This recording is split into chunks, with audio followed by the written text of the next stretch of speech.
Hey guys, now this is the movie I was hinting at when I went to see The Flash. What movie is it?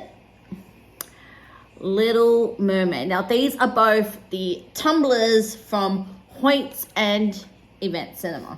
Can I just say I prefer the Hoyts one better?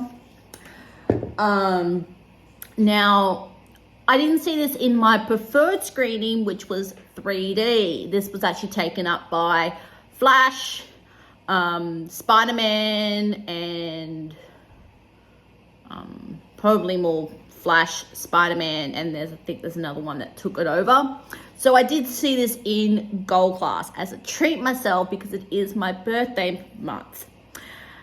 And I'm not a fan of the original, but I have seen it enough that I was confident to walk into this movie blind. Now, this movie does stray from the original just a bit. Now, this is actually longer than the original. The original was only an hour, and it was only in an hour and 50 minutes.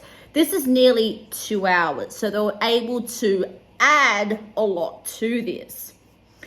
And I think the changes worked. So in the original, we don't really know much about Eric's backstory. In this one, we definitely get more of a hint about what Eric's background. Now, in this one, he comes to the kingdom as an orphan and is adopted by the king and the queen. Now, we never actually see the king, we just only meet the queen. So we don't exactly know if they were both of African descent, or one was Caucasian, one's African. So that's a bit of a mystery. And I noticed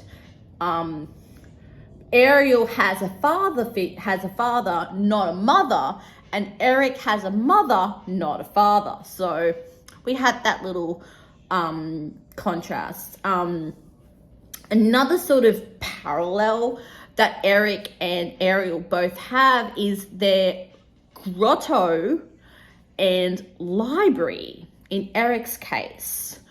With Ariel filling it with a lot of human stuff. And in Eric's case, it's full of nautical stuff. So that's how they sort of parallel each other. One of the other major differences, and this is going to be a bit of a spoiler alert, in the original movie, it's Eric that saves Ariel in the end of the movie, where he's the one that stabs Ursula while Ariel is in the pit.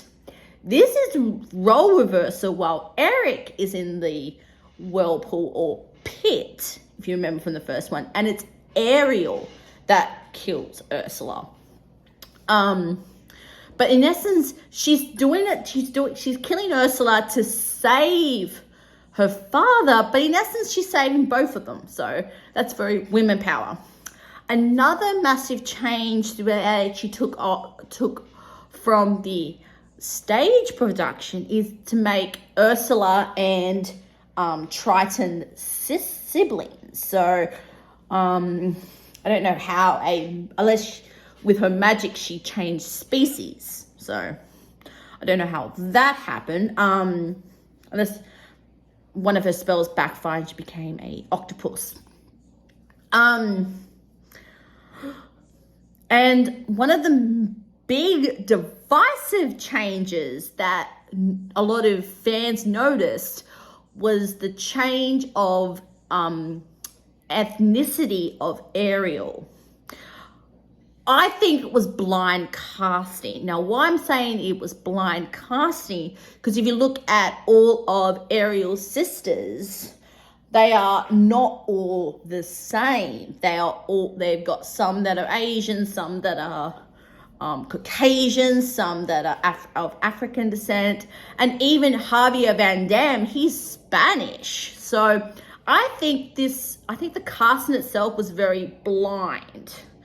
But needless to say, I think if you go in with a blind casting idea with this movie, you will really appreciate it. I just mentioned Javier Bardem. I knew him from his work on Skyfall, which I've already mentioned on this channel. The other star that I recognized was Melissa McCarthy, who I love on the Gilmore Girls. She played Suki, the chef, and best friend of Lorelai. And of course, she was in the disastrous Ghostbusters Answer the Call. I do not like that movie. And if my brother did not own it, it would not be in my house. I hate that movie. And I think having having Javier as sort of like an anchor was so well done. I think he's such a good anchor, and I think the actor who also played the Queen was quite good. And another fact that sort of elongated the movie was the fact that there was 3 additional songs, but a couple that were taken out. There's a song that Eric sings when he is pining for Ariel, or as he knows back at the time of the song, the mystery woman. You hear it in a monologue from Ariel, and then there is a song that Sebastian and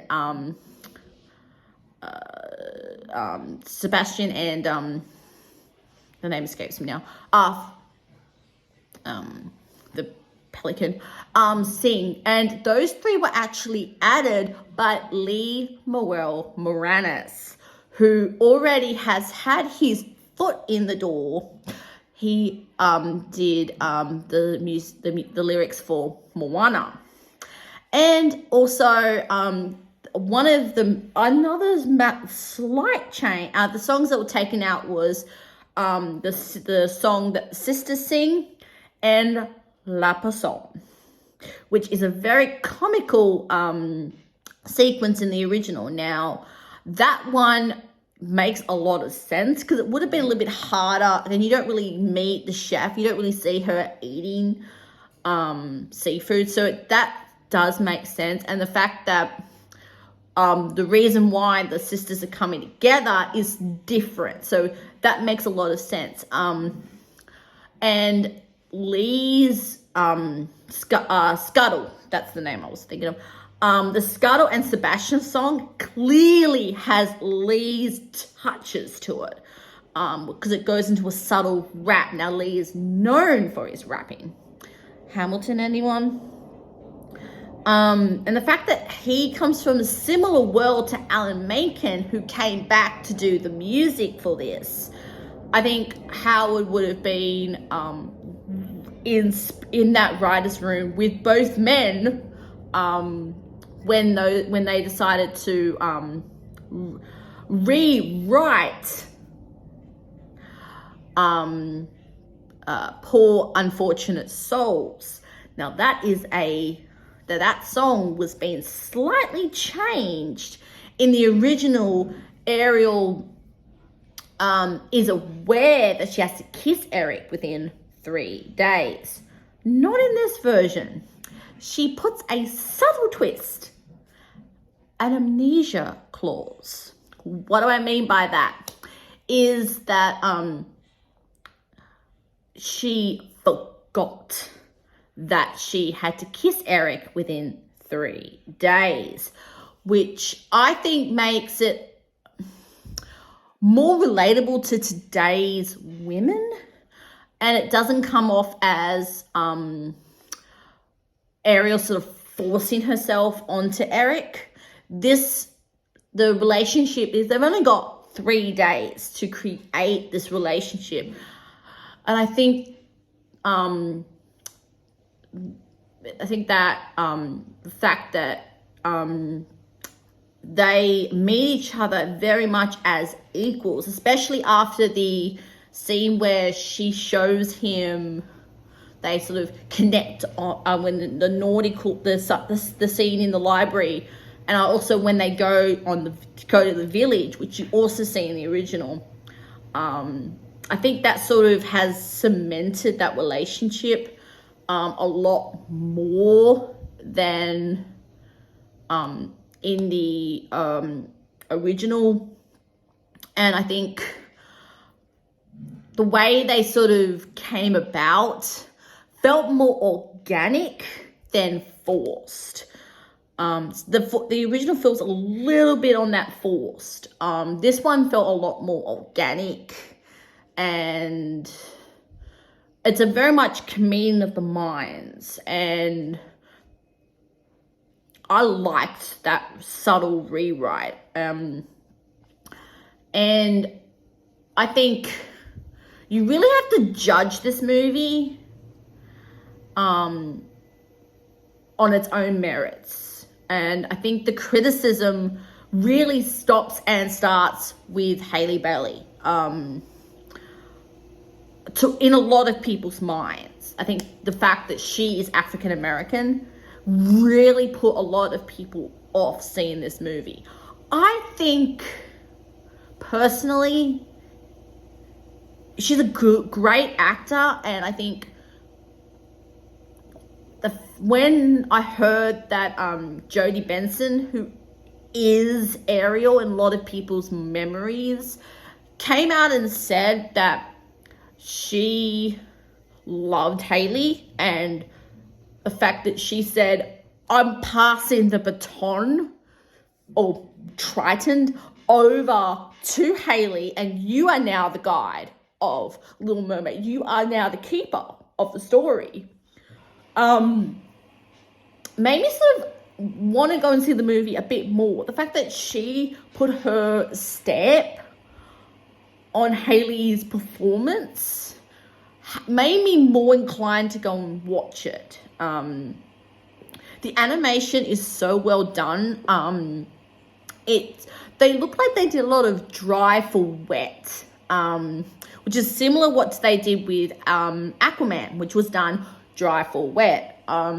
There would have been a little bit of like water photography, just a bit, but it didn't take away from the story. I thoroughly enjoyed myself to the point that I was screaming at the screen. In parts, when it came to some of the scenes, I was actively screaming and actively going, oh my God, oh my God, oh my God. And I personally would want to go and see it again if I can. I've left it so long. I'll probably go and see it again, and I probably want to pick it up on Steelbook. Now that is a real stamp in my book if I want to pick it up, not just on Blu-ray, but go that extra mile and try and find it on Steelbook. Boy, and the fact that I'm actively hunting out a lot of the younger cast, especially the two leads. I'm actually wanting to see other works by the two actors. It's a testament that I do want to find Haley and Jonah's previous work up to this is saying a lot. And I think he has not really had a lot of massive exposure. I think she has through Blackish. He is not so much. I think he did a Dog's Purpose. I think that might be his only like big claim to fame. I think this one has really thrown him into the stratosphere. So I'm hoping that this is a success. I'm hoping that they possibly want to do a sequel and take elements from Cinderella, A Little Mermaid 2. back to the sea and do a sequel to this. It all depends on how the box office, it all to do with box office. I think they must think it's a success because they've got this version of the Ariel alongside of the classic Ariel. Did I say Ariel?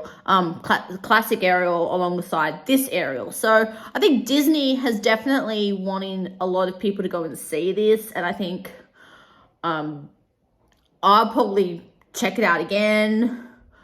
I think this is different enough that I've seen, this is like my third remake I've seen from the Disney company. Beauty and the Beast, Lion King. My sister has and also Dumbo I've seen as well. I think Dumbo and this definitely took the original as inspiration and definitely added to it. They definitely had to add a lot to Dumbo. They didn't really add a lot, but what they did add was enhancing, not subtracting. So have you sat through Little Mermaid? Are you in the she is not my Ariel camp? Personally, there is world for both. So I shall see you very soon. Ciao.